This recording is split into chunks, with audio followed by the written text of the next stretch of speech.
Assalamualaikum warahmatullahi wabarakatuh. Pada video kali ini saya akan memberikan satu solusi untuk mengatasi kendala-kendala yang dihadapi oleh siswa dalam menyelesaikan tugas, terutama pada pembelajaran jarak jauh masa pandemi COVID-19. Pada video kali ini saya akan menyampaikan beberapa solusi ataupun tips-tips atau langkah-langkah yang ditempuh oleh siswa dalam menyelesaikan tugas yang berhubungan dengan tes negosiasi. Pada video kali ini saya akan menggambarkan sepintas terkait modul yang dikeluarkan oleh Direktorat SMA, Direktorat Jenderal PAUD, Dikdas dan Dikmen. Ini adalah bisa diamati langsung pada modul yang sudah beredar di berbagai grup media sosial, dilengkapi oleh glosarium.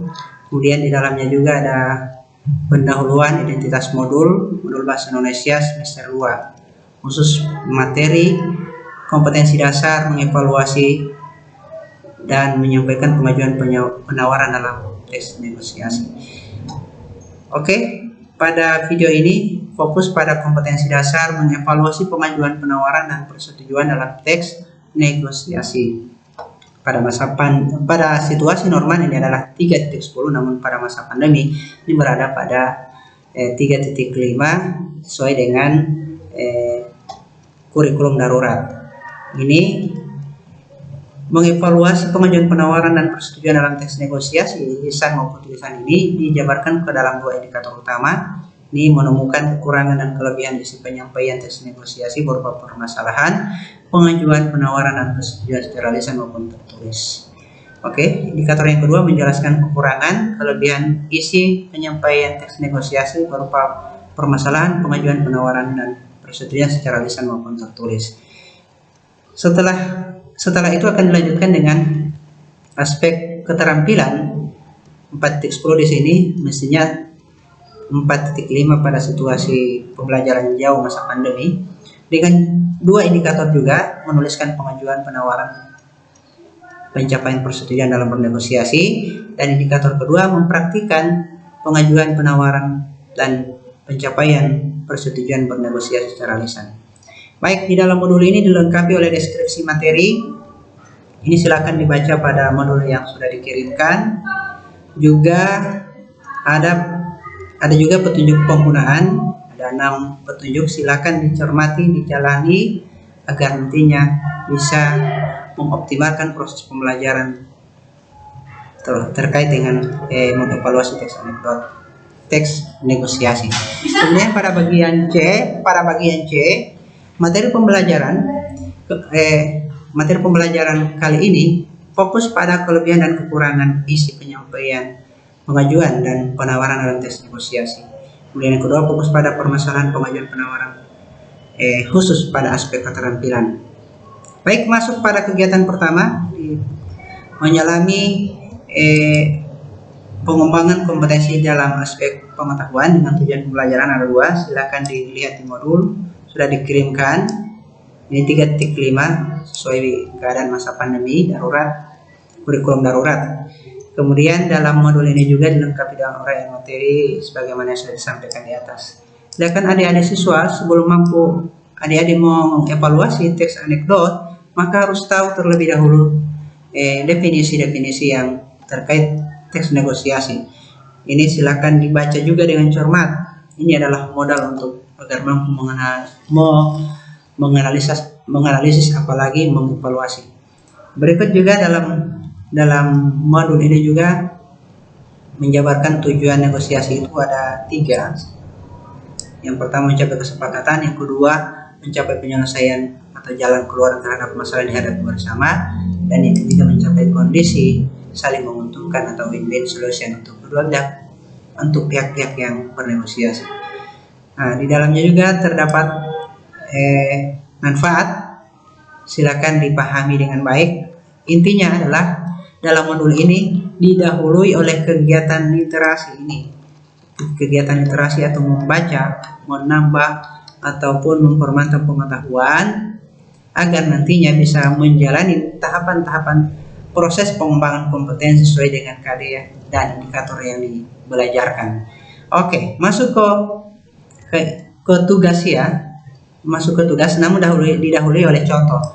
Ini untuk menemukan kelebihan dan kekurangan tes negosiasi. Ini adalah contohnya, digambarkan dahului oleh sebuah stimulus. Ini adalah teks yang dievaluasi ya, sesuai contoh dari Kemdikbud. Kemudian ini adalah contoh hasil evaluasi. Nah, lihat, dicermati baik-baik. Dalam contoh ini, pada teks ini ditemukan ada 3 contoh. Yang pertama, pengusaha berbicara kurang sopan dan cenderung ngotot. Nah, ini penjelasan harus diarahkan pada konsep negosiasi itu sendiri. Nah, ini pembicara berbicara kurang sopan dan cenderung ngotot, maka di bagian penjelasan pada saat bernegosiasi seharusnya menggunakan bahasa sopan walaupun hasil negosiasi tidak sesuai dengan keinginan. Oke, itu kekurangan yang kedua, banyak menggunakan kata ini konsepnya. Kekurangan yang ketiga ini konsepnya. Silakan dicermati juga di dalam modul. Kemudian kelebihan, saya jelaskan salah satu kelebihan yang terdapat dalam teks negosiasi di atas: menghasilkan kesepakatan bersama dan tidak merugikan kedua belah pihak. Nah, ini penjelasannya sesuai konsep negosiasi. Teks negosiasi harus diakhiri oleh kesepakatan yang disetujui oleh kedua belah pihak tanpa saling merugikan antara keduanya. Oke, ini juga kelebihan keduanya berbicara sesuai fakta. Nah, pihak bank menyampaikan sesuai fakta yang ada agar menemukan solusi yang sesuai harapan bersama. Kemudian yang berikut ditemukan kelebihan dalam teks negosiasi di atas. Seperti itu contoh ya untuk kelebihan dan kekurangan. Untuk adik-adik silakan juga setelah menyelami contoh, maka lihat rangkuman. Ini sebagai rangkuman dari materi dan contoh ya. Setelah itu masuk ke latihan soal. Untuk latihan soal, adik-adik akan diperhadapkan dengan link YouTube yang berada di sini. Kemudian akan melakukan proses evaluasi terhadap teks anekdot yang ada pada link ini. Link ini adalah teks negosiasi dalam bentuk dialog. Oke, lebih bagus karena bisa didengarkan dan disimak. Oke, lakukan kegiatan yang sama seperti format di atas. Nah, dalam permasalahan kekurangannya apa? Nah, silakan, ada contoh di sini sudah seperti ini. Ini permasalahannya apa yang sedang dinegosiasikan. Tuliskan di sini, jelaskan apakah permasalahan tersebut seperti apa, dijelaskan sesuai konsep. Kemudian pengajuan. Dari tataran pengajuan, bagaimana cara si negosiator mengajukan, apakah sesuai dengan konsep atau tidak. Oke, jadi tuliskan di sini sesuai. Kemudian berikut juga penawaran, bagaimana cara si negosiator dalam menawarkan sesuai pengajuan dari negosiator 1. Oke, atau partisipan. Negosiator atau disebut juga dengan partisipan ya. Oke, setelah menyelami beberapa pengajuan dan penawaran, tiba pada hasil akhir yaitu persetujuan. Ini menyangkut kekurangan semua ini disertai dengan penjelasan konsep. Ya, masuk ke tugas yang menyangkut mengevaluasi dari tataran kelebihan. Oke, dari penyampaian permasalahan, kelebihannya apa, kemudian konsepnya apa, penjelasannya seperti apa. Kelebihan di tataran di pengajuan apa, kemudian konsepnya seperti apa. Begitu juga di penawaran dan persetujuan.